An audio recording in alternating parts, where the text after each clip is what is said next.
Hi guys, and welcome back to my channel, Sonic Love. So in today's video, we're going to be checking out a new firmware from Black Seraph, which is for the RG35XX. Obviously with the Mayu Mini, we had Onion OS. This is Garlic OS.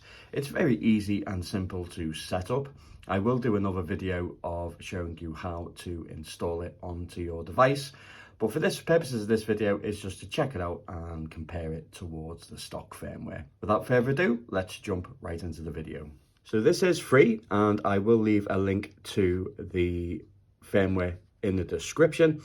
But as you can see, it's very, very minimalistic. We have RetroArch, we have consoles, we have favorites, we have recent. If we go into consoles, any games that you have will show up here, as you can see, which is pretty nice, pretty simple, and pretty basic. So all in all, it's a very nice interface, an easy interface to navigate. So say for instance, if we just want to jump into a Game Boy game, we just go into Game Boy and then we have a list. But yeah, it's very, very easy, minimalistic, looks really, really nice. If we come out of here, we can go into RetroArch and we can do it the old-fashioned way, which is also pretty cool. Just go to load content, come down to where it says MNT. Here you have a choice for MMC, which is where the SSD of the image is itself. And obviously, depending on what SD card you use, you can extend the partition and so forth. Or you can then simply just put in any games with ROMs on in folders that are correspondent with it. And then if you click on SD card slot, you'll see that we also have a list of games which you can just go in. So it's like MAME, then obviously I've got the list of every single MAME game that you have and so forth. Same with like Mega Drive and so forth. So this is just all games added with a second SD card slot, and then obviously navigating this way. If we go into the MMC, you'll see that these are the list of all the cores that are available. Again, just say Game Boy Advance, you can go in and then you can add games to that list. So either or, you can use the SSD or the firmware that you put the SD card on, and obviously just open the partition in Disgenius and extend it. But I will do a video on how to add that, guys. Personally, I like to use SD card, and then obviously I have a list of all the games that I have. So let's run through systems that I have currently on here, and then the main ones, which I know a lot of people have been asking and saying that PlayStation and arcade games on here especially. So we're going to kick things off with arcade. So if we go to CPS, all the CPS games, now it's very mixed bag and it's very strange, because games which you think that should work don't work, and the games that you think that shouldn't work do work. So it's quite strange, really. So let me just show you about that. Now obviously with the stock firmware, you were unable to play any racing games because you didn't have the ability to swap out the settings. But now we have the ability to use the D-pad with the racing games on here, but none of the games work really, really well. But I will showcase that. So let's kick things off with something that does work. So let's go with a harder one to run, which is Street Fighter 3 Third Strike. I find out of all the cores, the best one to use is Final Burn Neo. So normally on lower chipsets, this was a harder one to run, but on here it runs perfect. And a good thing that I've noticed as well is with stock firmware, you had bars, black bars at the bottom and black bars at the top. Very small, but still an inconvenience not using a full 4:3 aspect ratio. But with this version, then you can definitely have the full screen, which is also nice.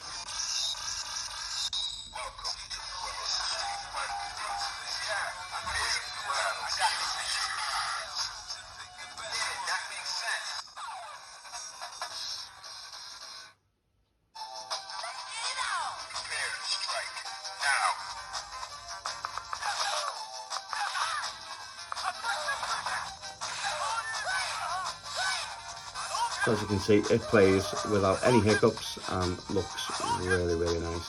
So if you hold the menu and hit X, which is A, B, X, Y. So hit the X, it will bring you into the options.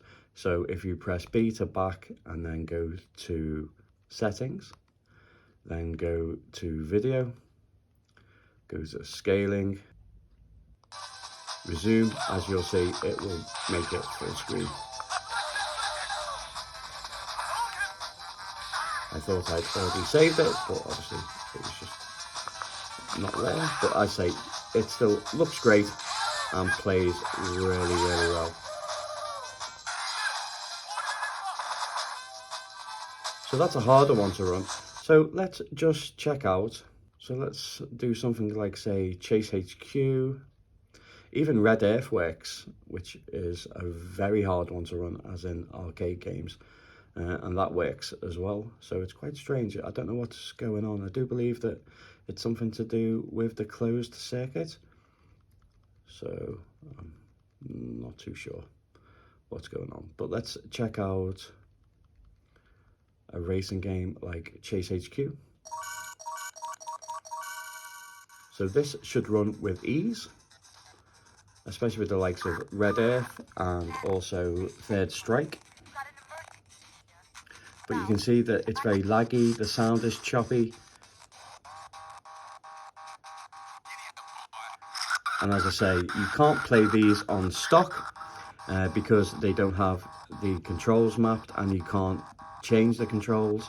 Where now we have the ability to have the controls, but we don't have the ability to play the game itself. So it's a bit of an odd one with arcade. It is hit and miss. But if we just click out of here and try out a few other ones, you'll see that not all games run like that. So it's trial and error, really. There's no way of actually doing a video of showing you what games work, because there's over like 2,000 arcade games, and I certainly can't do that and test them all. But your lower end games work. Well, we'll test out a few just so you know exactly what does work, guys. So this is Strider.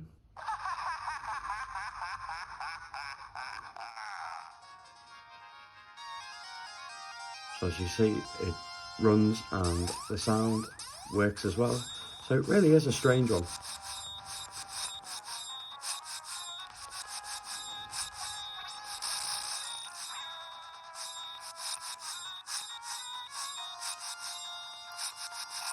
But Shinobi and Shadow Dancer, they were unplayable as well. But the old games like Pac-Land. So a double tap on the menu brings you back. It's like Afterburner 2 doesn't work. Very choppy. But then if we go to like Final Fight, then that works. So it really is hit and miss, guys, with arcade games. Which in my opinion is quite a shame, because I really do like playing arcade games on these smaller handheld devices and cheaper ones. But again, it looks really, really nice. The screen's nice. So not all games work. It will be trial and error, but I think there'll still be a significant amount of games that you can play.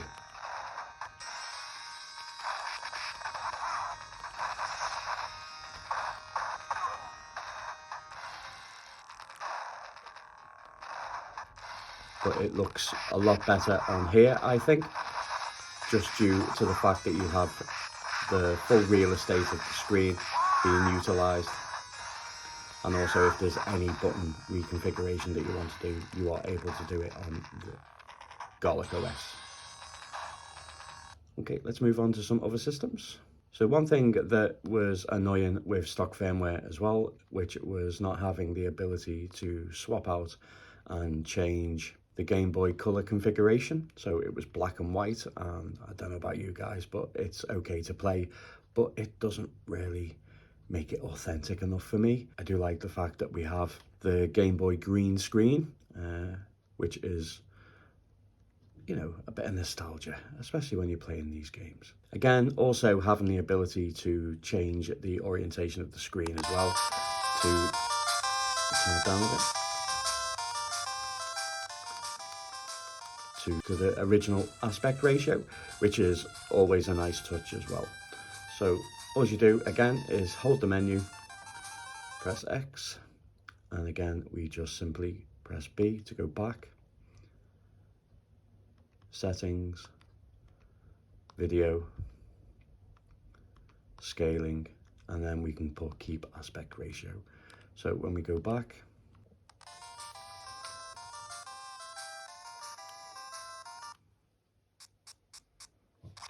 I'm sure you agree, it looks stunning on here, especially with the OG screen. So I can get kicking people in the head and how it's meant to look.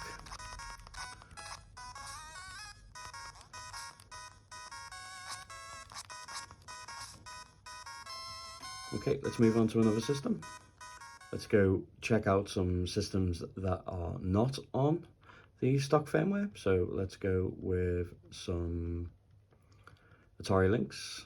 So obviously you can't play Atari Lynx on the stock firmware, but with Onion OS you can.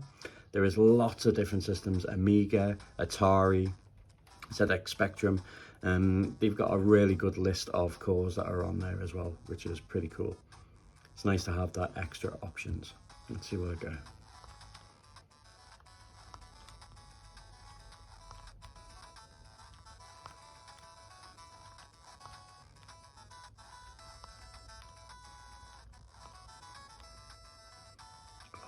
Bummer.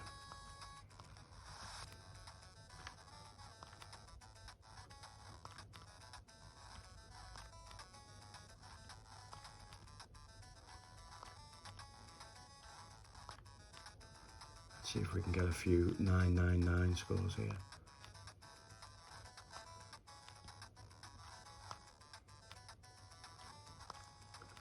Seven 99, 699. Close.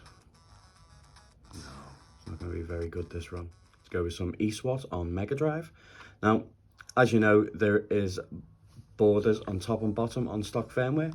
Again, with Mega Drive, it is full screen.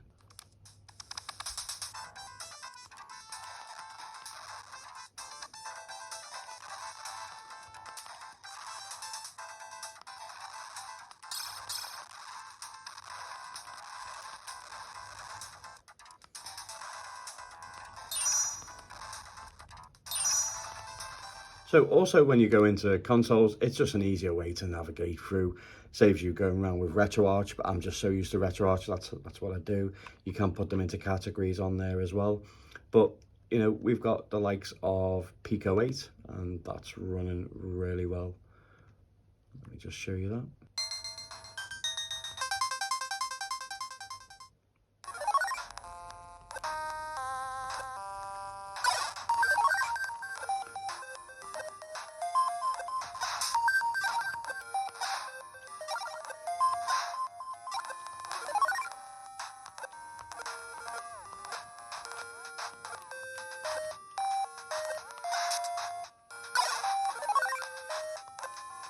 So it's a nice option to have.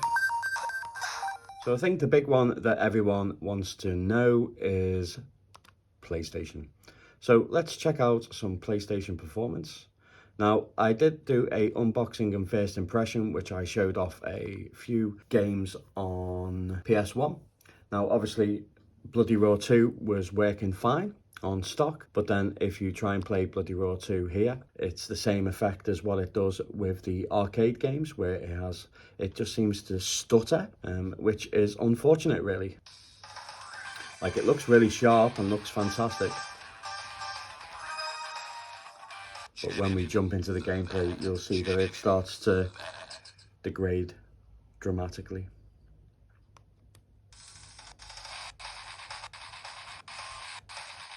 I don't know if you can hear the stutter.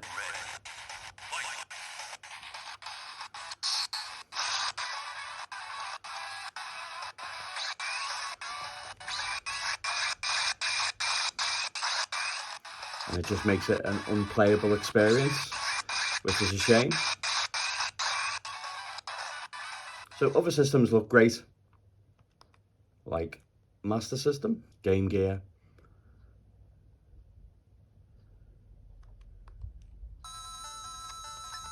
all play really, really well.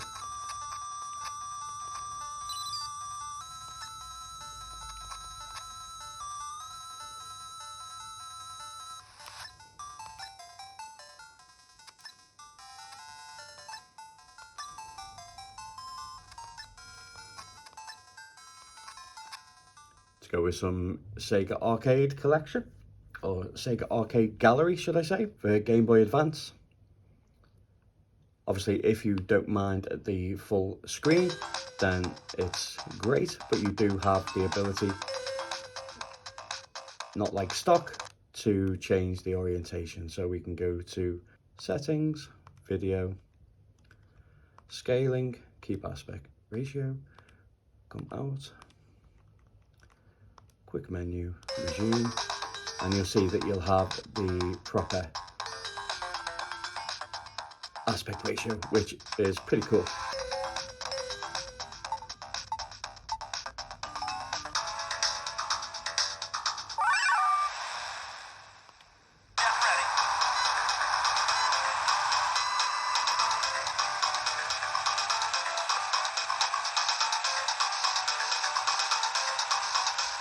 Such a great port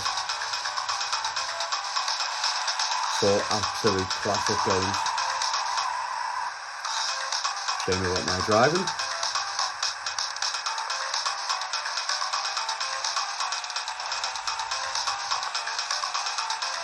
But again, you'll have a great time with Game Boy Advance on Garlic OS. So that is just a first look at Garlic OS. There's some excellent points. The fact that you can change the orientation of the screen, so you can change the aspect ratio, you can configure the settings, load state, save state. You can have majority of all the options on RetroArch, which you just do not have with stock firmware. The only downside that I have is the fact that arcade games are very, very hit and miss. I know a lot of the older systems, but it really is a mixed bag. Like I said, that you have Third Strike that runs really well. You have Red Earth that runs really, really well. Even Jojo Blaze runs really, really well. But then you have older games which should run perfectly fine, especially like racing games and so forth, that just seem to struggle. It's really, really sad. And another one, which is one of the biggest disappointments, which I know that it is out of Black Seraph's hand, which is PlayStation. It just really is a shame. If those two emulators worked great, then this would be the most perfect handheld to take with you on the go. Perfect size, great build quality, great screen, sounds decent, but it's just a shame. But one thing that you can do is if you just turn it off, so you can simply just take the Garlic OS SD card out and then put back in your stock firmware.